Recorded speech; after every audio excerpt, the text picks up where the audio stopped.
নমস্কার বন্ধুরা, বনমালী কুকিংয়ের নতুন একটা ভিডিওতে সকলকে স্বাগত।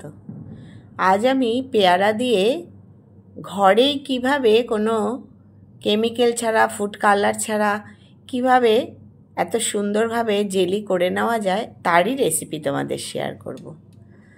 দেখো, এখানে আমি বানিয়ে নিয়েছি পেয়ারা দিয়ে, টাটকা পেয়ারা দিয়ে তৈরি জেলি। কিভাবে এত সুন্দর জেলি এরকম ক্রিস্টাল ক্লিয়ার এবং তার কোনো রং ব্যবহার না করেও এটা এই রকম সুন্দর রং হয়েছে, সেটা সহজভাবে তোমাদের মধ্যে শেয়ার করলাম। তোমরা দেখো ভিডিওটি, লাইক দিয়ে ভিডিওটি দেখা শুরু করো এবং বন্ধুদের শেয়ার করো।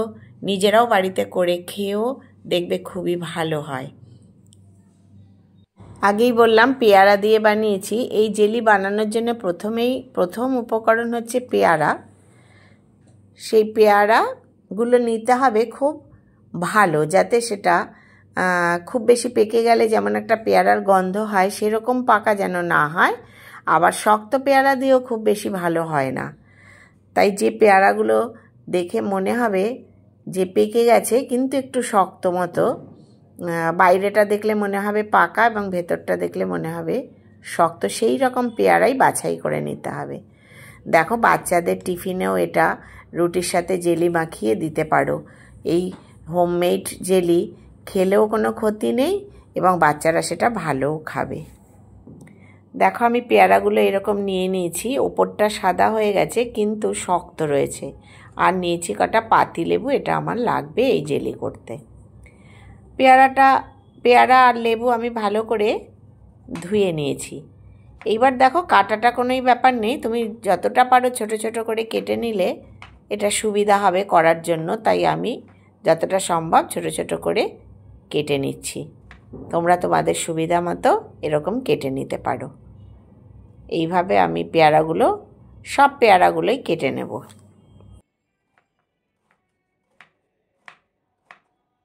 ঘরে পেয়ারা আনা থাকলে 2-3 দিনের মধ্যেই সেগুলো কেমন পেকে যায়।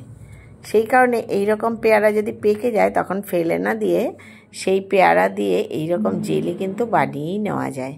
হোমমেড এই জেলি খেতেও খুব ভালো হয়, আর কোনো কেমিক্যাল ছাড়া যেহেতু তখন কোনো অপকার তেমন নেই। আর এই জেলিতে যে চিনিটা ব্যবহার করা হয় তা তো একদিনে তুমি পুরো খেয়ে নিচ্ছ না, তাই তত ক্ষতি তেমনভাবে হয় না।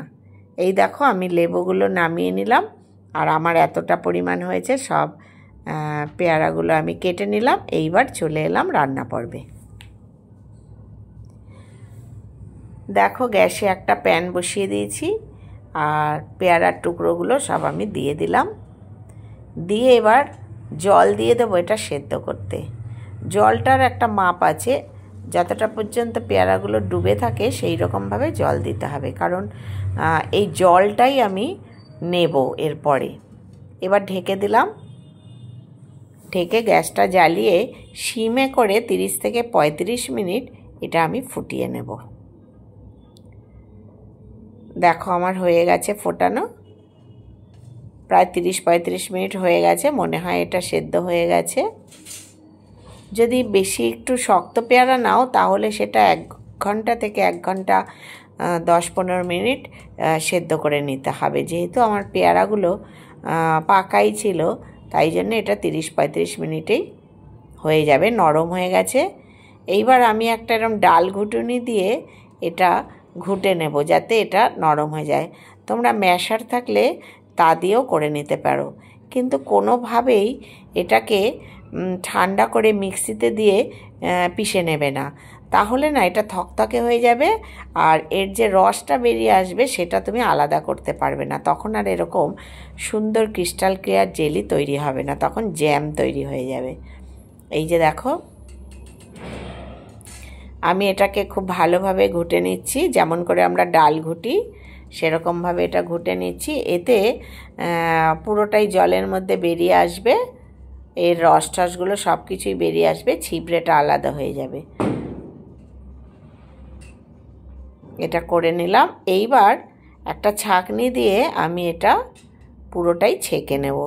এর মধ্যে এবার দিয়ে দিলাম, দেখো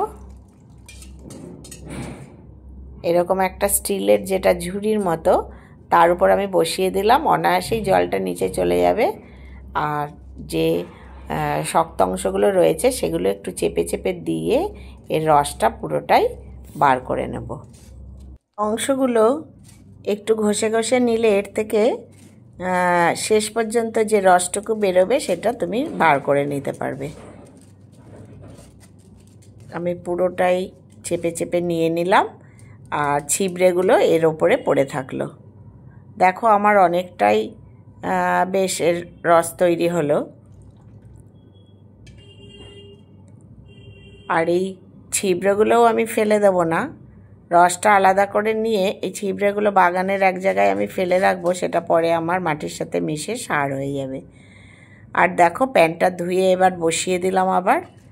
আর এরকম একটা কাপ নিয়েছি, এটা মেপে দিচ্ছি কারণ চিনির পরিমাণটা আমার মেপে দিতে হবে। 3.25 কাপ মতো হলো আমার এই রসটা। এবার এটা গ্যাসে বসিয়ে দিলাম। এটা কম আছে, আস্তে আস্তে করে ফোটাতে হবে। লো টু মিডিয়াম আছে নিয়ে এটা ফুটিয়ে নিতে হবে। আর চিনিও সম পরিমাণ আমি মেপে নিয়েছি, এর মধ্যে দিয়ে দেবো। এবার এটা নাড়াচাড়া করে করে সমানে নাড়তে হবে, কোনোভাবেই যেন প্যানের তলায় চিনিটা লেগে না যায়, তাহলে একটা কালচে রং হয়ে যাবে। এটা নেড়ে নেড়ে করতে হবে, ফুটিয়ে নিতে হবে। আর কতক্ষণ ফোটাবে সেটাও একটা ব্যাপার। এরকম ফোটাতে ফোটাতে তোমার দেখবে প্রায় 30 মিনিট 35 মিনিট মতো ফোটাতে হবে মাঝারি আঁচে রেখে। আর কখন হয়ে যাবে সেটা বোঝা যাবে তুমি যখন এই যেটা দিয়ে নাড়ছো সেটা যখন ওপরে তুলবে, দেখবে যে ড্রপগুলো পড়ছে, তখন যখন ঘন ঘন হয়ে পড়বে খুব আস্তে আস্তে এবং একটা তার মতো তৈরি হবে, সেই সময় হচ্ছে তোমার জেলিটা তৈরি হয়ে যাবে। তার থেকে কম হলে একটু হালকা মতো হবে, আর যদি তার থেকে বেশি জাল করো তখন আবার রঙটা একটু কালচে হয়ে যাবে। এখানে তোমরা ফুড কালার যে বাজারে পাওয়া যায় সবুজ রঙের, সেটা 1-2 ফোঁটা দিতে পারো, তাহলে সেটা একটা সবজি সবজির মতো পেয়ারার রং হবে। কিন্তু আমি কোনো রকম ফুড কালার এখানে ব্যবহার করব না, কোনো কেমিক্যাল ছাড়াই একদম অরিজিনালভাবে যে পেয়ারার জেলি তৈরি হয় সেই রকম করব, যাতে খেলে বাচ্চা থেকে বুড়ো কারোরই কোনো রকম ক্ষতি এটা হবে না। তবে যাদের সুগার আছে তারা এটা না খাওয়াই ভালো। দেখো আমি কাচের পাত্রে একটা জল নিয়েছি, নিয়ে অল্প একটু আস্তে করে দিয়ে দিলাম। একটু পরে তোমাদের দেখাবো, যদি হয়ে যায় তাহলে একরকম হবে, আর যদি এখনও একটু জাল করতে হয় তাহলেও একরকম হবে। এটা আরেকটু আমি নেড়ে চেড়ে নিচ্ছি, তোমাদের হাতা দিয়ে তুলে আমি একটু দেখাচ্ছি। এর ঘনত্বটা দেখো, এই রকম পাতলা পাতলাই রয়েছে, কিন্তু সেটা যখন ঠান্ডা হবে তখন দেখবে কি সুন্দরভাবে এটা একদম বাজার চলতি যে জেলি পাওয়া যায় তার থেকে সুন্দরভাবে জমে যাবে। আর যে লেবুগুলো সেখান থেকে আমি রস বার করে নিয়েছি, রসটা একটু ছেঁকে দেবো। এতগুলো লেবু আমি ব্যবহার করিনি, এখানে 3.25 কাপ আমার রস ছিল, তাই প্রায় 3 চামচ মতো লেবুর রস আমি ব্যবহার করলাম এবং সেটা ছেঁকে দিলাম যাতে ছিবড়েগুলো না পড়ে যায়। এবার এই লেবুর রসের সাথে ভালো করে এটা মিশিয়ে নেব। লেবুর রসটা দেওয়ার কারণ আছে, তাহলে যে চিনিটা তুমি ব্যবহার করলে সেটা জমাটো বাঁধবে না ওরকম, আর কিছুটা স্বাদের ব্যালেন্সও হবে, মিষ্টির ব্যালেন্সটাও হবে। এইভাবে নেড়ে নেড়ে করে নিলাম। এবার দেখো যেটা দিয়েছিলাম সেটা দেখো নিচে বসে গেছে, একটু ঘন ঘন হয়ে বসে গেছে, মিশে যায়নি জলের সাথে। আমি এই রকমভাবে যখন খইয়ের উকড়া করেছিলাম তখন গুড়টা কিভাবে হবে সেটা জলে দিয়ে দেখিয়েছিলাম তোমাদের। এই রকমভাবে চিনি দিয়ে কোনো জিনিস করতে হলে সেটা এরকমভাবে দেখে নেওয়া যায় হয়েছে কি না। এবার আমার হয়ে গেছে, আমি এটা গ্যাস বন্ধ করে দিলাম আর একটু ঠান্ডা করে নেব। এবার গ্যাস থেকে একটু নামিয়ে নিয়ে এটা একটু ঠান্ডা করে যে পাত্রে আমি ঢালবো সেই পাত্র খুব শুকনো করে নিতে হবে। যে কাচের পাত্রে তুমি ঢালবে সেটা কাচের পাত্রেই ভালো থাকে, এইসব জ্যাম জেলি আচার এসব জিনিস, সেগুলো তোমাকে ভালো করে শুকনো করে নিতে হবে। রোদে দিয়ে ধুয়ে রোদে দিয়ে শুকনো করে নিতে হবে। আমার কাছে এরকম শুকনো করা ছোটো বয়ম রয়েছে, সেটার মধ্যে আমি ঢেলে নেব। দেখো আমি একটু ঠান্ডা করে এটা ঢেলে নিচ্ছি সেট হওয়ার জন্যে, নাহলে বাইরে রাখলে এটা জমে যাবে, তখন আর তুমি বয়মে ভরলে সেটা সুন্দরভাবে হবে না। এই দেখো এটা আমি ঢেলে নিলাম, এটা আলগা করে রাখবো 2-3 ঘন্টা। আরও কিছুটা রয়ে গেল আমার, সেটা আমি একটা বাটিতে খাওয়ার জন্য একটু ঢেলে নিলাম। দুটোই তোমাদের দেখাবো কেমনভাবে জমে যায় এবং কি সুন্দর কালার হয়েছে দেখো, কোনো ফুড কালার ছাড়াই। আর যদি এখানে সবুজ ফুড কালার ব্যবহার করো তাহলে সবজি রং একটু হয়ে যাবে পেয়ারার মতো। এবার এটাকে আমি 2-3 ঘন্টা সেট হতে রাখবো। ফিরে এলাম 2-3 ঘন্টা পরে। দেখো এটা জমে গেছে, রংটা যেন আরও একটু গাঢ় হয়ে গেছে। এবার তোমাদের উঠিয়ে দেখাচ্ছি কেমন শক্ত হয়ে গেছে। আর বয়মেরটায় দেখো এপার ওপার দেখা যাবে, এত ক্রিস্টাল ক্লিয়ার এরকম সুন্দর জেলি। তুমি যদি ঘরে বসেই বানাতে পারো তাহলে সেটা কত মনে আনন্দও হবে আর খেতেও ভয় লাগবে না। দেখো কি সুন্দরভাবে জমে গেছে। বাচ্চাদের অনায়াসেই এইরকম জেলি ঘরে বানিয়ে তুমি টিফিনের সাথে দিতে পারো।